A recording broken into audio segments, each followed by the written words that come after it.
Happy New Year's, guys. We are officially in 2024. Today's January 1st, and I hope you guys had a wonderful 2023. Just wanted to do a short video. I don't know if it's gonna be short. It might end up being longer than I want it to be, but 2023 was definitely a solid year in my personal fish keeping hobby perspective.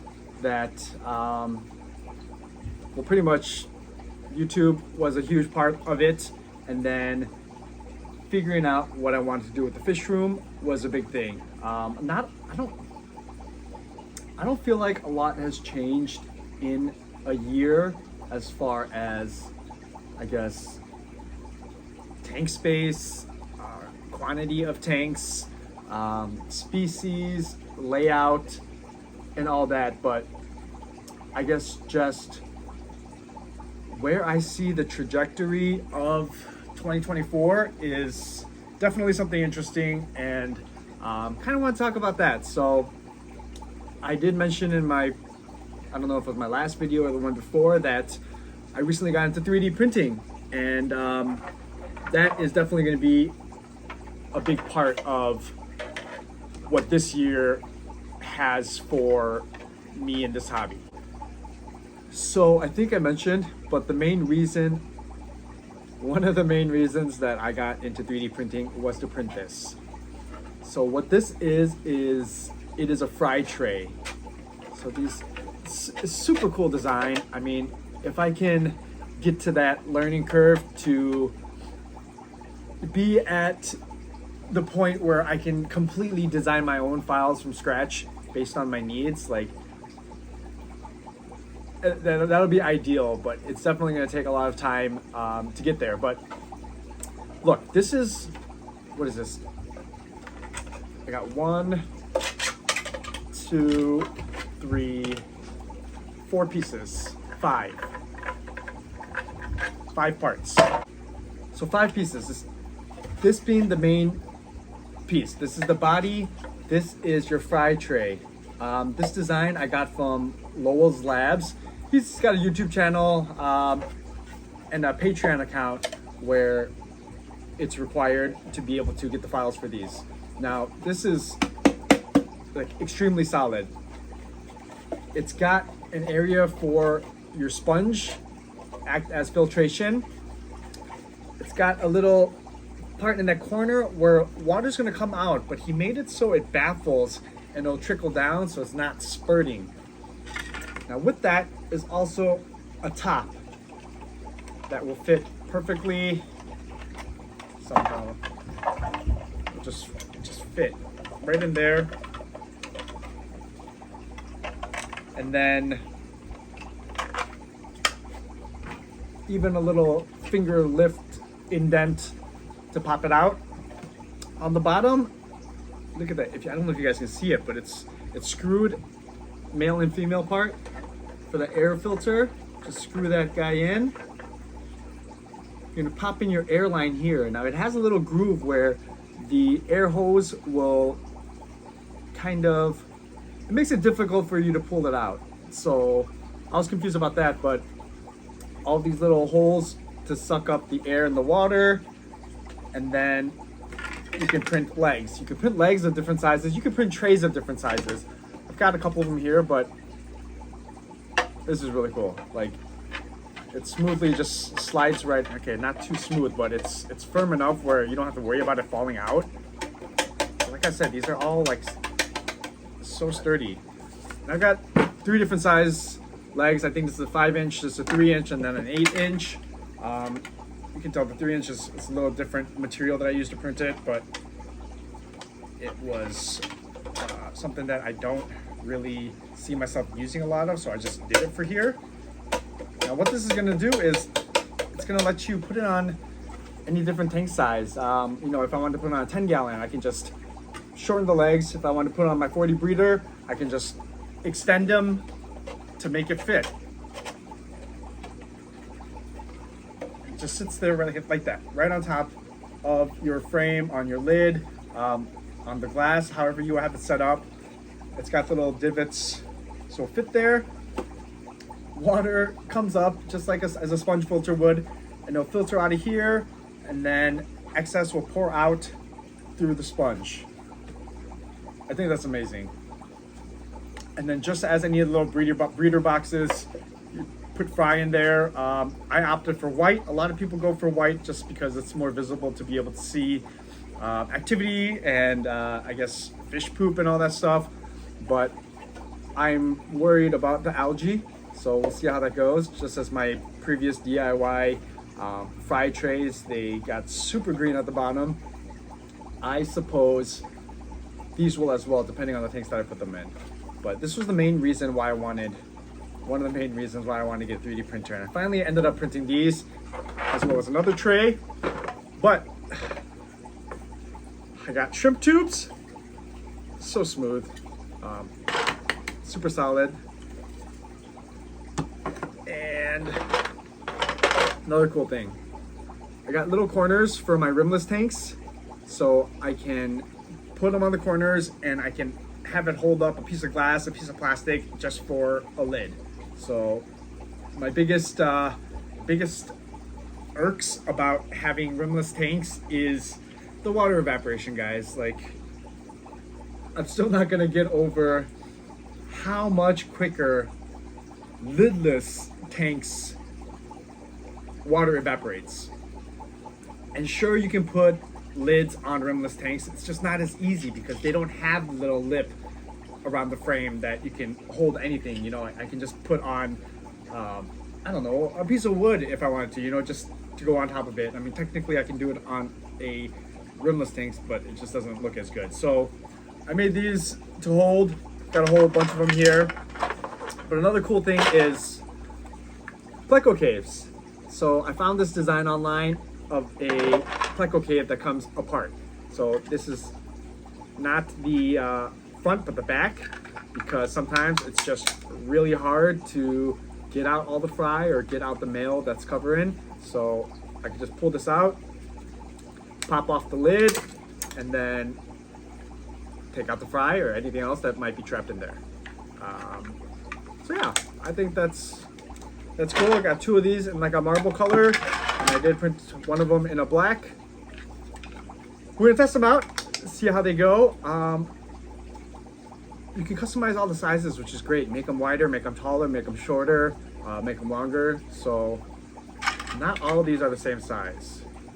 Right, there we go. Like this black is a little bit longer, but the gray one is a little bit wider. And these might be the same, and these are the same. So that's what I have in store as far as 3D printing goes, and this fish room in particular. So there are a lot of ideas, a lot of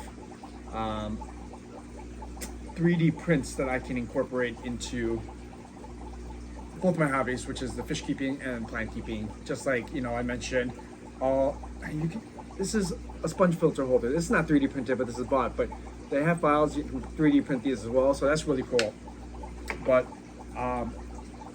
holders, you know, for plant holders, so I can put on the rims of tanks, just things like that. Like so many things that I would buy and I have bought, but now I don't have to. So you guys will be seeing a lot more of that. You know, we can talk more about 3D printing files, where to find them, like which ones are viable, which ones are good to use, in a whole separate video. But that's definitely coming. A lot more of that is coming for 2024. What else? I mean, I'm still,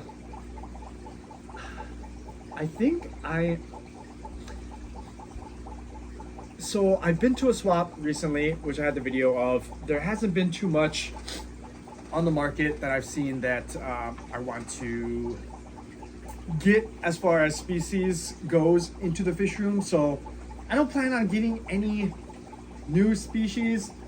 I think I'm at a point right now where I've got what I can keep, and I'm keeping what thrives here. But there's one side to that. So let me actually take you guys for a little walk. All right, so last week, it's kind of messy in here. This is a water softener. we just got this guy installed probably a few days ago through Culligan. So it's got my softener pellets in there. So what is great about this?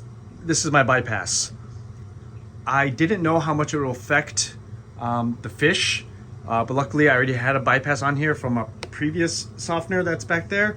So what I do is I'll shut these two off and then open this guy, and it will stop from using the water softener. So my fish, like the cichlids, the flowerhorn, the plecos, they all like harder water, or most of the plecos like harder water. So I don't have to worry about that. I don't have to worry about changing my water chemistry. When I do my water changes, it's gonna be the same water as before. Now, if I want to keep other species or be able to acclimate, like let's say like if I got more bettas in from overseas, I would use softer water. If I wanted to do like a Caridina shrimp, I would try it with the softer water. So we just got that guy in. I'm interested to see if it is able to expand my my species in my fish room, but kind of nervous to try it. So we'll see how it goes, but it is something exciting. Oh, another point. If you guys are familiar with API master test kits, this, or if you guys aren't, it's pretty much liquid drop test kit, probably the most popular, accurate testing kit on the market by API. Gives a little chart which is really nice to read. So this was, I guess, after I got the water softener. Where is it? Or was this it? Anyways, so it's testing. Let's see. So I tested the low and the high, and it is probably between a 7.4 to like a 7.8, which is great.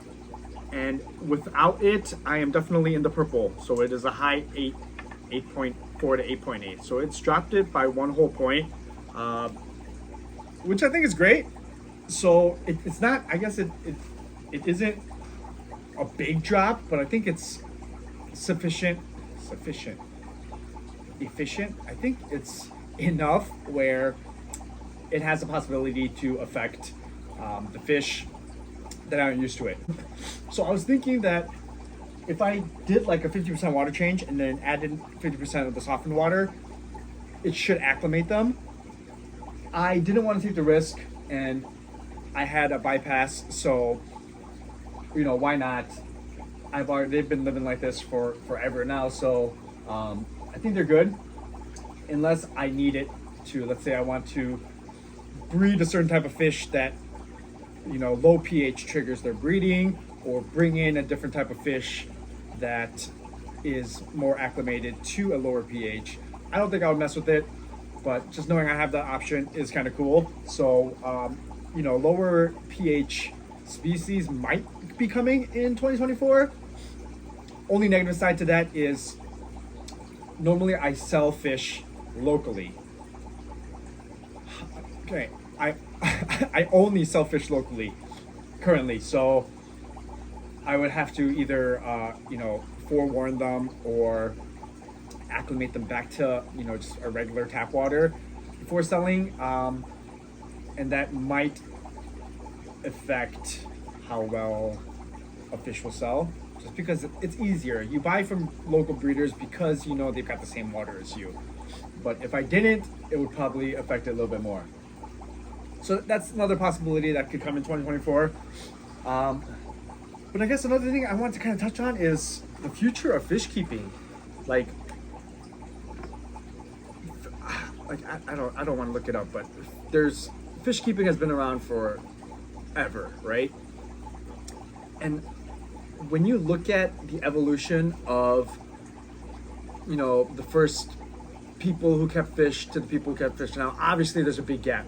But if you go back 10, 15, 20 years, what kind of gap is there? You know, like, biggest thing that people always talk about, undergravel filters.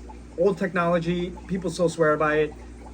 I like the idea of it, like, you know, like, I don't know. I could probably see myself using it. Probably, I don't know. If I had one laying around, I actually do. We might, but I don't know. But like that's one of the things. Like filtration is, I guess it's technically technology, and it's, you know, jumping ahead. What kind of filters are good? But just thinking about it, how much more further can this aquarium hobby get, right? I think about that stuff sometimes. Like can they make smaller heaters? Like, can they make heaters this big that are like 200 watts that can safely heat, you know, large tanks? I can see something like that come in. Smaller tank, smaller heaters for larger wattage. Filtration though, like what other methods of filtration can we possibly think of? But at the same time, that's kind of what the future in technology is, right? Like if I was able to figure that out, like I'd probably be rich coming up with those ideas. But just thinking about things like that is kind of interesting to me. You know, where do we go from here in the next 10, 15, 20 years of fish keeping? Will there be more species? Yeah. As far as hybridization goes, we're probably going to see a lot more popping up. Not quickly. I mean, we might get one every couple of years. Just people trying to make the line stable, that takes a long time. Like if I talk to people trying to make different strains of guppies, they do that for X amount of generations because they want to make it a stable trait. Like if I wanted to create, they have like magenta guppies now, you know, they're like pink. So how the first person is going to do it is he's going to find that pink fish, breed it, and then take that pink, let's say it was a male, take that male, find the pinkest female, seclude those, breed them again, and he's going to do that over, you know, X amount of generations. Let's say 10. I forgot, they have like amount of generations that they say is recommended to make a line stable. But he's going to do that until he gets exactly the trait or the colorage he wants. And then finally, on his 11th or 12th breeding session, he might have a full batch of fry that are all pink, you know. So it does take some time. Hopefully that made sense, because it made sense in my head. But it does take a lot of time. So I think we will slowly start seeing that. I mean, there are definitely new hybrids popping out. Fish, plants, I feel like is quicker, just because there's a thing called tissue culture, and that's lab-grown genetics almost. So plants flower, you can cross-pollinate and create new species. Fish, you know, I can't put like my cichlid together with a pleco and, you know, make them mate, right? Because it doesn't work like that. But plants is kind of different. So I think that would be kind of cool to see what else is coming out here. But as that happens, there's always that on the wild side. A buddy of mine, I just got like a dozen rummy nose tetras from. He works for one of the largest wholesalers in the country. Luckily, it's really close to here. He says the rummy nose are on the verge of becoming classified as that fish where they won't allow exports. So most of them are being wild caught, and they're getting to a point in their population where they want to stop that. So obviously we don't want any fish in the wild to become extinct. That is one of my foundations of, I don't know if that's the right word. One of the reasons I like being a aquarium hobbyist is because I get to take the species like the Pseudotrophia saulosis and breed them and share them because they are endangered in the wild. I know there's a lot of people who have them. I know there's like organizations in Africa that do this and release them back into the wild, which I think is fantastic. But I think that's great to be able to prevent, I don't even know like if they have imports, but to be able to, what's the word? I think it's like aquaculture or mariculture, whatever, just to be able to populate them and keep them within the hobby. So that's really cool to be able to do something like that. And hopefully with the rummy nose, it's been an effort. Anybody that I talk to has never been able to breed them. I've tried once and I wasn't able to. from everything that I've seen, they like lower pH, so I might try it again sometime this year, but we'll check it out. But that would be really awesome if I was able to do that. I think that's one of my next goals. But you know, doing things like that, a lot of organizations.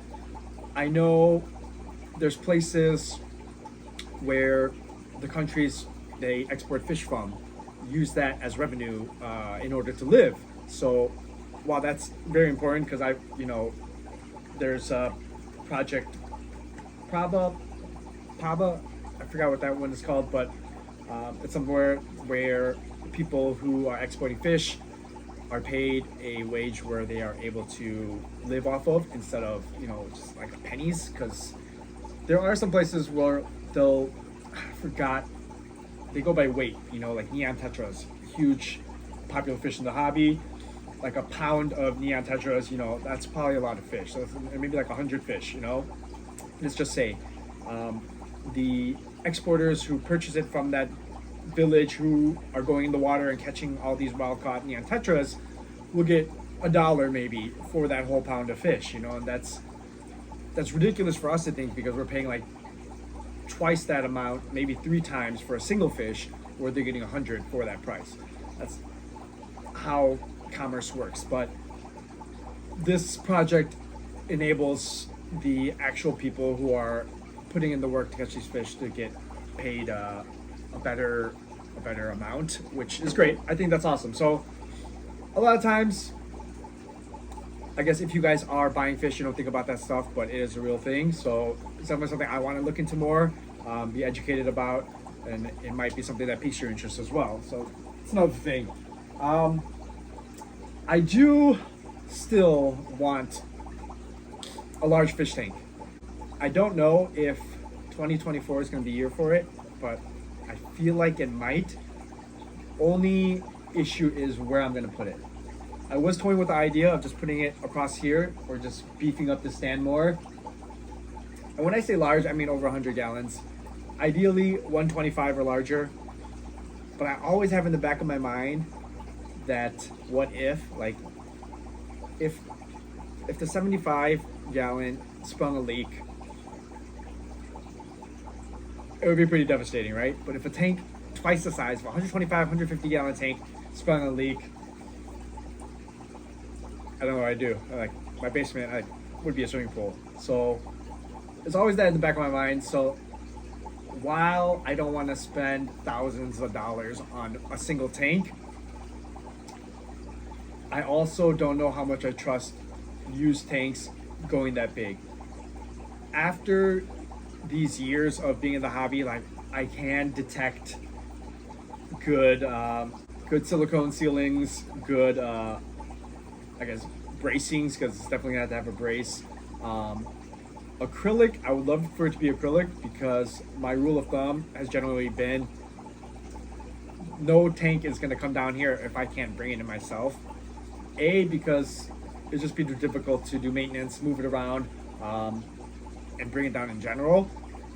And then B, because I don't have anybody that I can just call on like that to be able to come and help me move a large tank. So 75 I had to.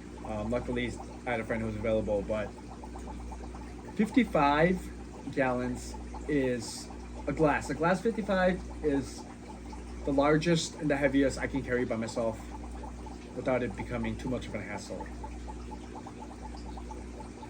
So if we're talking like over 100 gallons, that's gonna have to be something, unless it's acrylic. But then if we're talking about acrylic, it's gonna be like 10 times as much as a glass tank. So I still do want to do that. I still do want to get a large tank. What I would stock that tank yet? Like I've been playing with ideas, but I don't know. I guess we'll cross that bridge when we actually feel like we're getting a tank. But yeah, I mean, I think this tank is gonna be rescaped. I'm gonna figure something out, because the Iwagumi just did not work. And then I just realized that my CO2 tank, like, it's been a while. It finally ran out of gas. So I'm gonna have to get that refilled, or not, I don't know. But definitely want to do something else with it. I want to reskip a lot of stuff.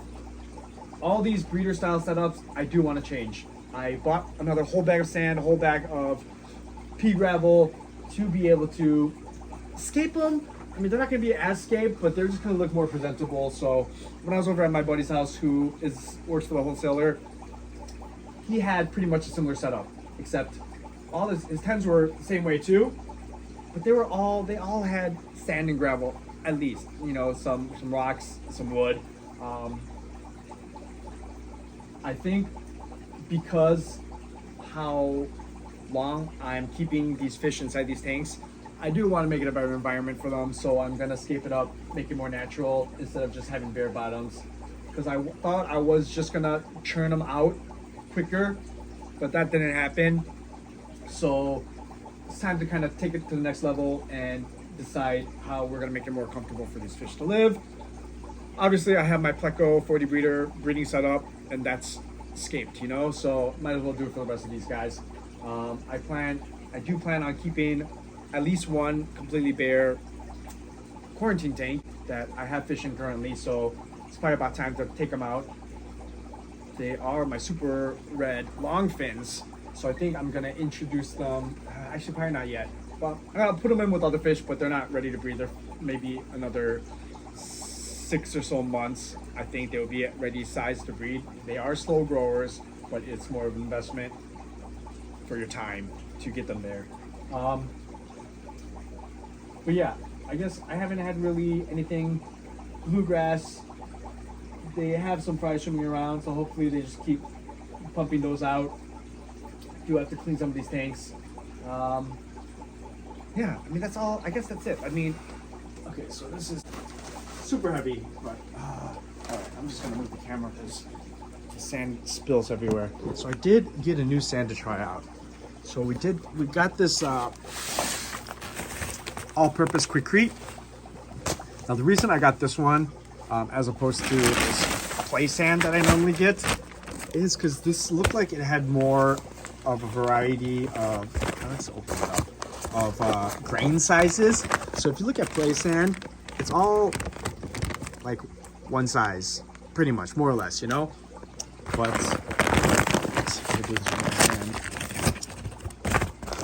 when I went to Home Depot, it's nice because you can always see them on the pallets and a little bit is spilled out on the ground.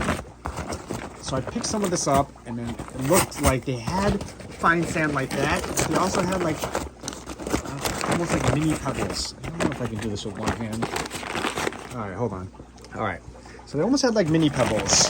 So I think having that little mix was really cool, and yeah, exactly how I thought it was. Look, I think that's gonna be really awesome. Probably a pain in the butt to be able to wash because it's gonna dust a lot, but yeah, I like that. See, like on the ground, looking like that, I think that'll be really cool. And then to mix that, I don't know if I'm gonna need that, but I did get another bag of the pea pebbles, pea gravel. It's like $4. This was also like $4, so like, you know, $10. Get 50 pounds. I think this is also 50. They were super heavy trying to get it here, but I do want to. I'm still working on this, guys, but I do want to add more down there and finally get this guy ready to go. Making it, I guess, somewhat kind of like that. And this guy, plants are just going out of control. Again, this is strictly just, I think that's pool filter sand and some of the pea gravel. And really, I only dose when I think about it. But all this jungle bell, it's spreaded throughout. Dwarf sash, a crypt. I think that's an Amazon sword. Some more dwarf sash just not planted and they were floating and they still just chain off. And then my water lettuce. Probably my favorite plants is Val and Sage, because they just work for me. And I still got babies in there. Those are the celluloses that I was talking about. The blue and the yellows. The brown are the rusties. Still have this tank not set up yet, but I did use the 3D printed corners, and this is what I'm talking about, so I could just put on a piece of plastic to kind of just float on top of there. I'm still trying to decide what I want to do for those. Vampire crabs. I fished out one that didn't make it. I saw one and I haven't seen the rest. I do not know if they are alive or doing well or not, but I do feed the tank, and there's a lot of Malaysian trumpet snails in there that come out, so hopefully they're still in there. One of the Salusi moms spit out. You can see a little fry in the glare swimming around. There's one. There's probably several in there hiding somewhere, but there's a few.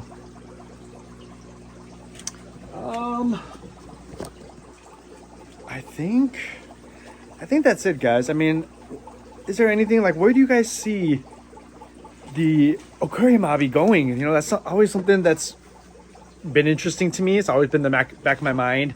Just trying to think about what kind of evolution could there be in this hobby, like, that isn't, you know, discovering stuff or new species, or, you know, finding out a new type of wood or a rock that we can use. But I mean, like, I don't know. I keep on thinking about filtration because I like water filters.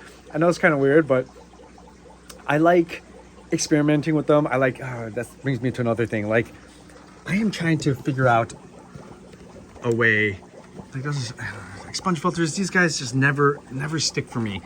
Look at that, another one floating. But then, like, these guys are great, right? Because they do what they're supposed to.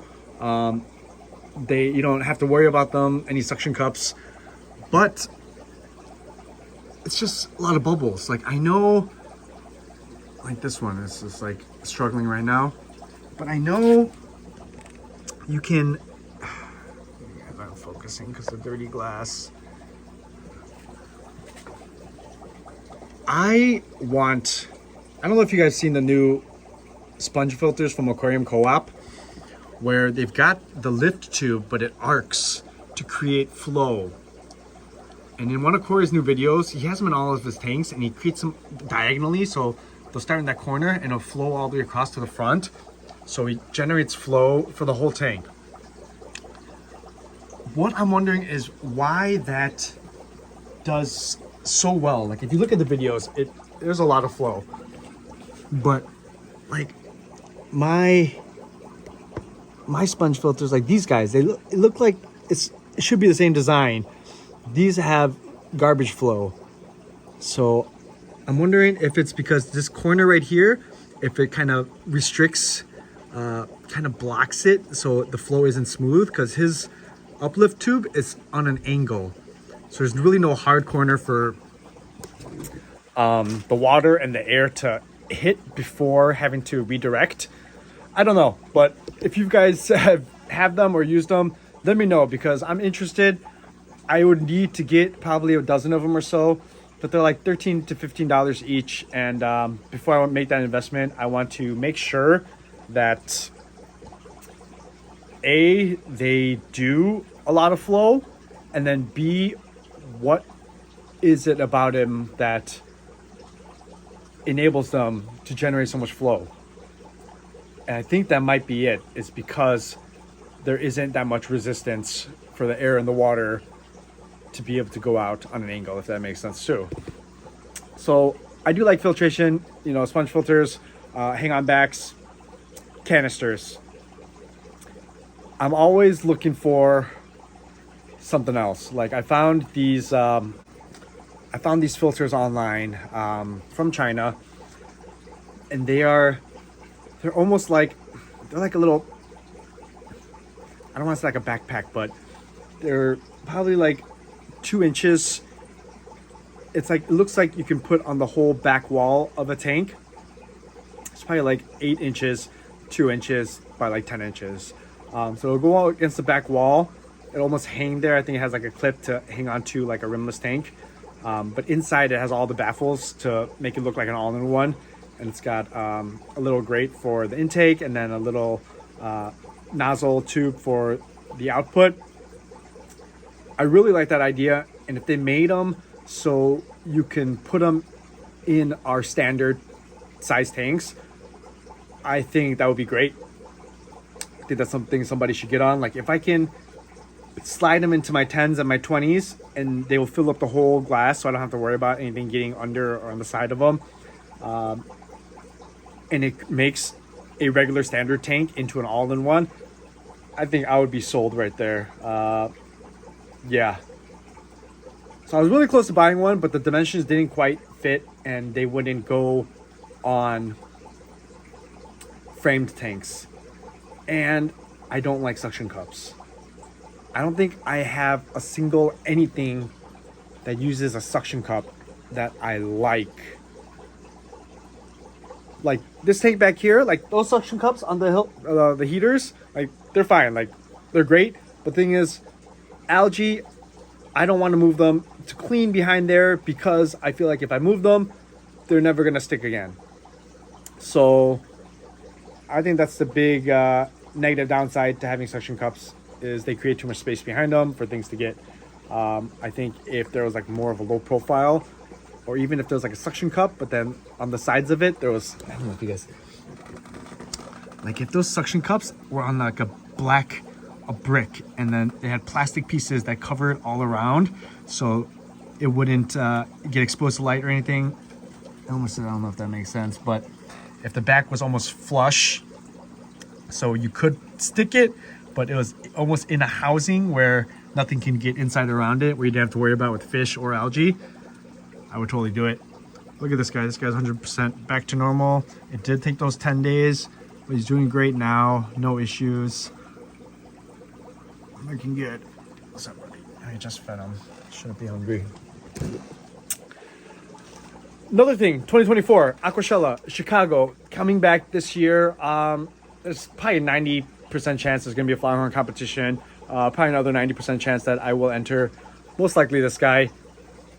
Hoping to break the curse of the twos and get a first place instead of second place past 2 times that I've entered. But we'll see. I mean, I feel like as time goes on, competition also grows. But I feel like the flower horn is still, popularity is kind of dwindled, so it might be good. Also, always looking out for new flower horn to get, but they are expensive and they take up a lot of tank space for a single fish, so kind of toying with that idea. Definitely gonna still keep doing plants. I do want to still make that video going into a deeper dive for houseplants into aquariums. If you guys haven't checked out, I know I mentioned it before, Cinescaper, he's got a YouTube. It's amazing combination of houseplants and aquariums. I get a lot of inspiration from him, so definitely give him a peek. And then I think that will conclude it. I think we touched on everything I wanted to touch on. You know, hopefully 2024 is going to be a great year for everybody. We almost hit 1,000 subscribers. I mean, I think it was like 4 short, but I do admit that I slacked off a little bit this past week. But yeah, it's just busy, guys. Just life happens. My kids are done with cheer. We had their end of the year party. They're going to start new activities this spring. We're going to take a break from cheer. We haven't done that before, but they want to try different things, so we want to enable them to do that.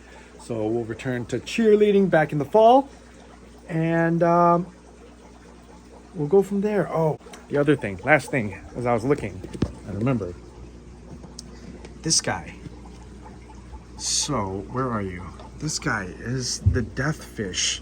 It's a swordtail.